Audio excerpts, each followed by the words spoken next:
Page 73, Alexia, the queen bee. Like, Peter knew what he was doing out there in that soccer field, hitting me with that frisbee. So, like, I was constantly reminding him that he had killed our plant. I told you so, I kept telling him. Yesterday, he told me to stop annoying him. Peter's always picking on me. I bet it's because he likes me. Like, all the boys think I'm pretty. They like my fancy clothes and my sparkly lip gloss. I'm sure they sure don't look at Danielle like she got so upset with me. She's never yelled at me before. Must be she's getting braver as she gets fatter. I'll have to fix things with her again. I do like going to the collaborative classroom. I don't have to worry about things down there. The kids in that room, they love you no matter what. It's nice. Teach had a good idea with that one. Joey likes my feather boas. I always wear them to go to his class so he can see them. Like, I think I'm gonna ask if I can put some lip gloss on Emily. I think maybe she'll like it. Like, every girl should try lip gloss. Now we're in December. The next chapter is Peter. Okay. Peter is the class clown. Last month, Mr. T told us we had to read some stupid book and go spend time with the retards. That was what I thought at first anyway. That was what I had always thought. The collaborative classroom was where the retards went to school. I guess it was James who made me change my mind. I mean, the Summer of the Swans was okay, sort of. But the collaborative classroom wasn't what I thought at all. The kids were actually pretty cool, especially James. If something spilled on the floor or if there was a bunch of objects spread out on the table, he could tell you how many there were just by looking at them. I mean, he could tell you immediately, no counting required, no matter how many there were. 312 forks or 813 Legos. He always got it right.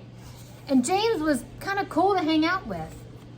He gave me low fives, not high fives, because eye contact was tough for him.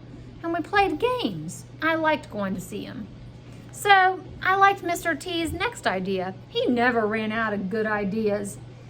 Okay, guys, here's the deal. He told us in December.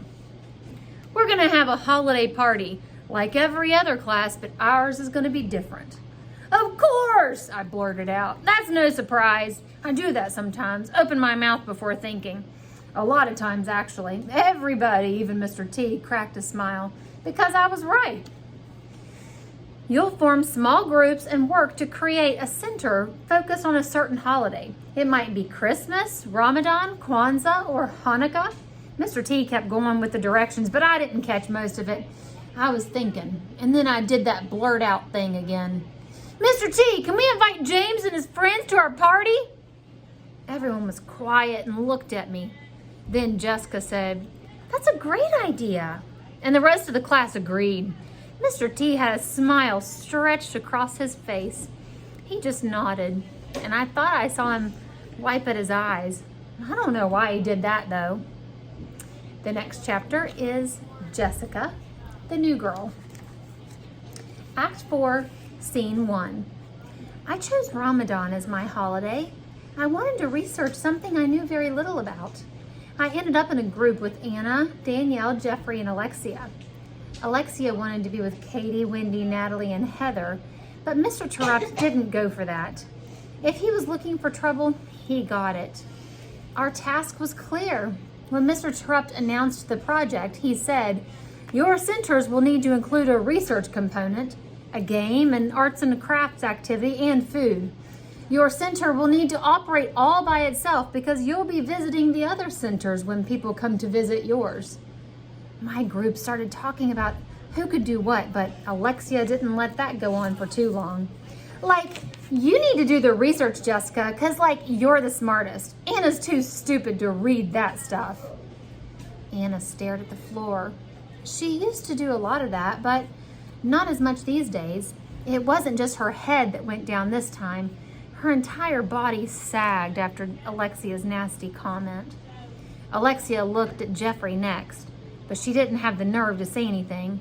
Then she smiled at me and Danielle. She got nothing in return from me, but I could see Danielle half smiling. Jeffrey and I collaborated on the research while Anna and Danielle were in charge of designing the arts and crafts activity. I wanted to work with Jeffrey. I had shared my secret with him, and he needed another chance to share his with me. Anna and Danielle had done fine together with the plant, so I knew they'd work well together this time. Plus, I hoped Danielle would become friends with Anna, despite her grandmother's warnings. Alexia named herself as our group manager. According to her, she was responsible for overseeing all of our work. Or as she put it, like, I'll just watch and make sure everybody's doing what they're supposed to. I'll be like our manager. I think she meant boss. We went along with Alexia's grand plan because it was easier not to have her involved in our tasks. But that wasn't good enough for Alexia. No. She tried her best to get everyone mad at each other. That's what she was all about. Act 4, Scene 2. One day during project time, I was meeting with Jeffrey and Anna discussing how to put our center together.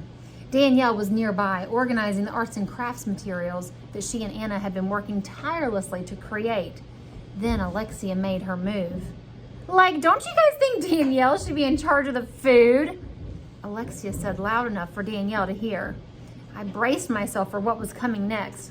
I mean, just look at her. Like, she's so fat, she must be good with food. Danielle hurried out of the room. None of us said or did anything. It was as if we thought pretending nothing had happened would make everything better. It didn't. My turn to be hurt came next. Alexia didn't spare me. Act 4, Scene 3. Jeffrey and I decided that making a trivia game about Ramadan was the perfect way for people to learn about our holiday and what we had researched. It took loads of work. We had just finished writing all our research as questions on the trivia cards. Enter Alexia. She must have just come from the bathroom.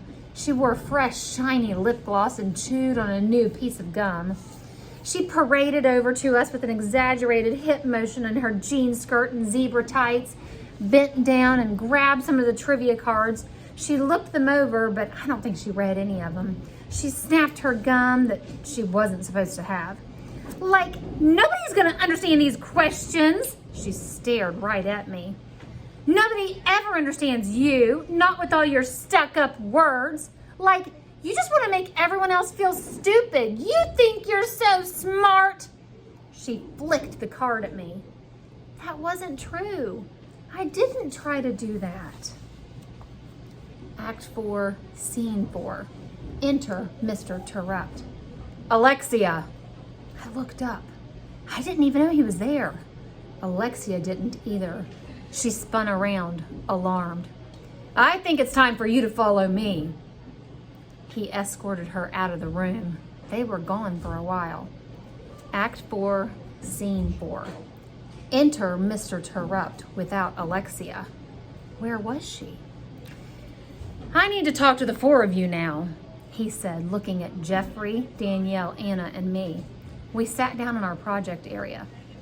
I've watched Alexia be unpleasant to all of you. I hoped that one of you was going to stand up to her and tell her to stop. You didn't. I looked down. I knew I should have done something. I wasn't strong like the friends in my books. If you let people get away with being mean, they're going to keep being mean. You need to stick up for each other. Even Alexia isn't tough enough to make fun of you. Not if all four of you stick together. I could feel Mr. Terupt's eyes on me. He leaned forward, trying to peer up into my face. He tried to make eye contact with each of us. We all stared at the floor. You should be disappointed, he said. You should stand by each other. That's what being friends is all about. Still, we sat quiet. Anna wiped her eyes. So did Danielle. Don't sit and pout, said Mr. Terupt. That won't help anything. You need to keep working. Learn from this and don't make the same mistakes again. Exit, Mr. Terupt. Act 4, Scene 6. What was Jeffrey thinking, I wondered. What were Anna and Danielle feeling? I'm never talking to Alexia again, Danielle said. Me either, Anna said. That's no better, I said. We don't have to be friends with her, but we can't shut her out. We have to be bigger people. I looked down again. I felt as disappointed in myself as Mr. Terupt did in all of us. I wasn't brave enough.